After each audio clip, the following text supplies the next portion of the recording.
좀 있도록 하겠습니다. 예. 예.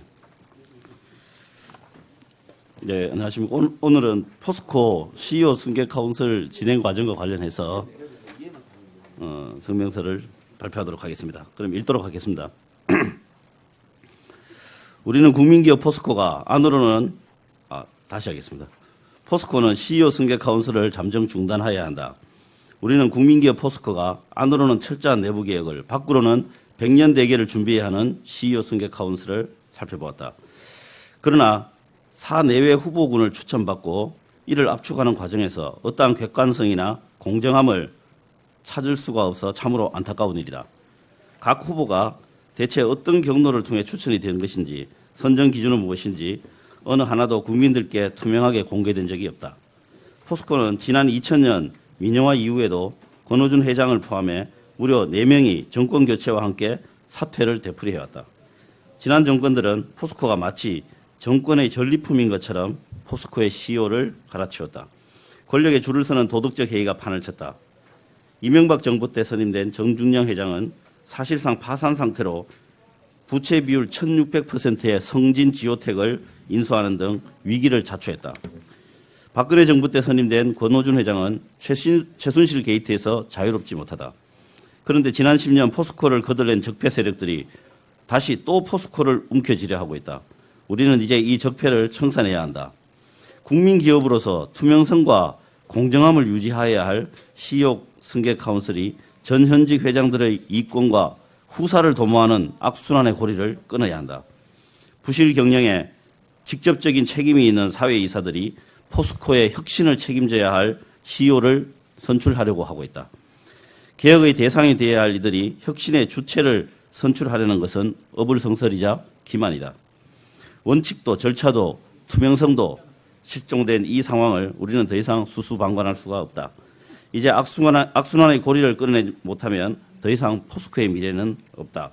민영화 이후 오히려 전임 회장들의 정경유착과 경영 부실로 인하여 회사 자산을 탕진하고 이제 새 출발을 하는 시점에 이번만큼은 새 회장의 선임이 이번만큼 중요한 적은 없을 것이다. 포스코는 이대로 주저앉느냐 100년의 도약을 하느냐 갈림길에 서 있다. 과거의 적폐를 덮고 더 큰 적폐를 만들고 있다는 사회적 비난에 대하여 귀 기울여야 한다. 공정하고 투명한 회장 선임을 위한 포스코 CEO 승계 카운슬의 잠정 중단을 요구하는 바이다. 2018년 6월 20일 국회의원 권칠성 바른정의경제대표연구소 정휘 대표님, 왼쪽에 계신 분입니다. 그다음에 민생경제연구소, 죄송합니다. 안진걸 소장님, 대표님. 그다음에 민생경제연구소 소장 안진걸 대표님, 죄송합니다. 제 쪽에 계시고요. 바른정의경제연구소 대표 정희 대표님, 오른쪽에 계신 분이십니다. 네, 이상 성명서 낭독은 마치도록 하겠습니다. 감사합니다. 네, 예.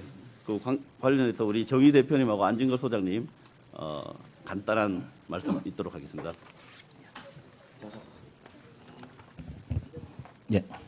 뭐 이렇게 한참 진행이 되고 있는 카운슬 자체를 갖다 잠정 중단하라고 하는 것은 분명한 이유가 있습니다. 첫째는 CEO 승계 카운슬에 관여하는 사회이사들의 구성이 자체가 문제가 됩니다. 한 사람 한 사람을 잠깐 언급을 하자면은 김주현 대표는 파이낸스 뉴스 대표이사입니다. 오너는 전재호 씨고요.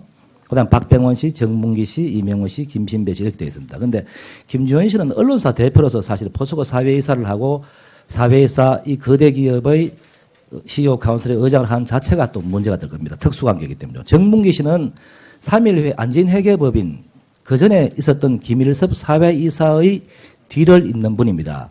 김일섭 씨는 정준양 회장이 있을 때 부산저축은행 사태에 많은 연관이 있는 분입니다. 아시다시피 부산저축은행 사태 때 포스텍의 기금 500억을 공중분해 시켰습니다. 그리고 삼성 꿈나무 장학회 기금 500억도 도합 1000억이 한 날 들어가고 그 다음 날에 김일섭 씨가 대표로 했던 안진회계법인에서 그 회계를 부산저축은행을 맡게 되었습니다. 그건 우연이라고 하기에는 좀 문제가 있죠. 그리고 또 김신배 씨 같은 경우는 SK 출신입니다. SK 출신임에도 불구하고 권오준 씨 회장의 동생 권오 무엇이라고 하는 분의 하고 굉장히 친분이 있다는 이야기였습니다. 그래서 이런 구성 자체가 벌써 아마 이 CEO 선거 카운슬에 부담을 많이 주고 있습니다. 그럼에도 불구하고 넘어갔습니다. 그럼에도 불구하고 그렇다면 그 과정조차 투명하고 오픈이 되고 국민들이 긍정적으로 받아들일 수 있는 그런 게 돼야 되는데 지금 그 포스코 중후회라고 했습니다. 중후회 멤버들이 핵심들이 또 저랑 또 친분이 있는 분들이 있습니다. 그분들이 말하면 권오준 회장을 만나고 시시각각 달라집니다. 어떤 때는 김준식 사장이 회장이 돼야 된다. 또 일주일 지나면은 그 밑에 있는 장인하 사장이 회장이 돼야 된다.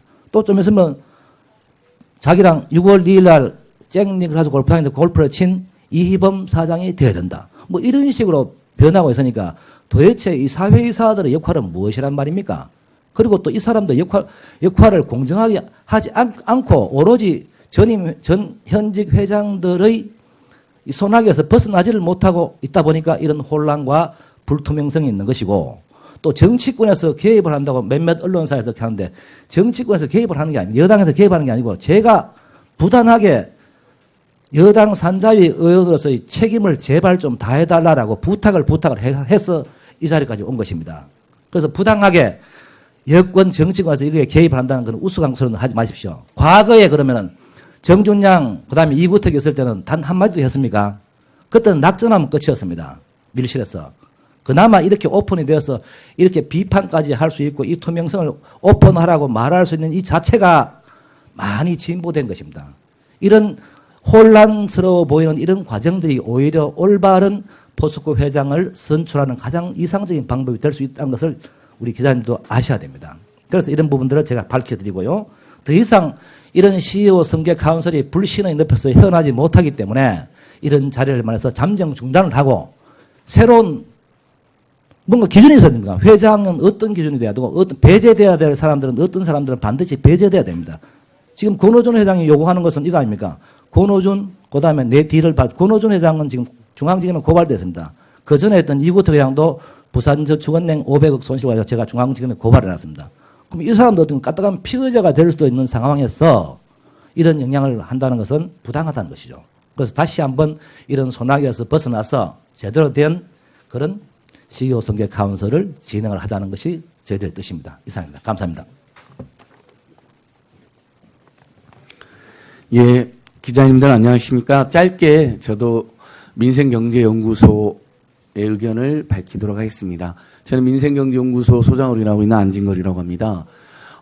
일부 수구 언론에서 우리 정의 대표님 말씀하신 것처럼 왜 민간기업의 일에 갑자기 정부나 시민사회가 개입하냐, 아니 여당이나 여당 일부가 시민사회 개입하냐 이런 기사를 보았습니다.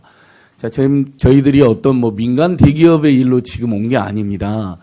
지금 현재 우리나라 기업들 중에 스스로도 또 우리 국민들도 또 여기 계신 언론인들께서도 스스럼 없이 국민기업이라고 밝히고 있는 기업이 몇 개 있습니다. 바로 대표적으로 포스코와 KT입니다. 그동안 그러나 포스코와 KT에서는 오히려 권력의 일방적인 낙하산과 그리고 각종 비리, 그다음에 사실상의 국민들의 넓은 의미의 자산이라 할 수 있고 우리 국가 경제 소중한 그 기업들이 최소 수조에서 많게는 수십조의 자산 탕진이 있었습니다. 그리고 각종 비리에 연루돼서 정말 끊임없는 어떤 추문이 이어졌었습니다. 그런데 최근에 KT도 그렇고 포스코도 그렇고 말로는 국민기업이라 해놓고 국민들이 거기에 대해서 비판하면 왜 민간 대기업에 국민들이 또는 미래정당인 국회가 나서냐라는 황당한 반론을 하고 있는 것입니다. 포스코도 그렇고 KT도 일대 주주가 국민연금입니다. 국민연금이 좀 더 나서서 주주권을 행사하고 그랬으면 좋았겠지만 국민연금이 그런 부분이 굉장히 속도도 더디고 문제가 많았습니다. 그래서 오히려 다수의 뜻 있는 시민단체나 국민들이 그렇게 심각한 비리에 연루되고 각종 자산을 최소 수조 이상을 탕진했는데 그거에 대해서 국민기업으로서 국민들께 한 번이라도 제대로 해명을 사죄를 개선을 해본 적 있느냐라고 묻는 것입니다. 그리고 그런 절차도 없이 이제는 적폐청산과 완전히 개혁의 시대로 가고 있는 이 즈음에 북미 정상회담이니 지방선거니 모두들 정신없을 때 사실상 기습적으로 새 CEO를 선임하는데 그 과정도 이렇습니다. 자, CEO가 사회사 다 마음대로 선임해 놓습니다. 자기 측근으로. 그래갖고 그 사회사가 또 CEO를 선출해서 연임을 시키거나 그 CEO의 입김에 있는 사실상의 또 다른 변종 CEO를 선임하는 이 절차로 포스코와 KT가 왔고, 그래서 최근에 이 두 기업이 대표적으로 국민기업으로서 사회적 책임도 다하지 못할 뿐만 아니라 국민을 위해서 뭘 도대체 한 것인지라는 범국민적 비판과 감시와 지적에 직면하게 된 것입니다. 이 국면에서 그렇다면 저희들은 우리 국민 모두의 기업이고 또 우리 국민들이 실제 국민연금을 통해서 투자도 하고 있기 때문에 당연히 이 부당한 CEO 선임 절차에 대해서 문제 많은 CEO 선임 절차에 대해서 문제 제기를 할 수 있는 것이죠. 특정 인물이 어떤 분들이 좋은지는 결국 우리 국민들이나 포스코의 다양한 이해관계인, KT의 다양한 이해관계인들이 모여서 아주 투명하고 합리적인 절차를 통해서 결정해야 될 부분이지만 지금의 절차는 분명히 문제가 있다라고 저희는 확신하고 있습니다. 반드시 중단되거나 개선돼야 될 상황이라고 생각하고 포스코나 KT가 자신들도 분명히 국민기업으로 말하는데 국민기업답게 국가경제에 정말 기여하고 국민을 위해서 사회적 책임을 다하고 투명하고 합리적으로 경영되는 그런 계기가 돼야 되겠습니다. 이상입니다. 감사합니다. 10시까지. 네. 그럼 성명서 낭독하고 이제 입장 발표는 여기서 마치도록 하겠습니다. 감사합니다.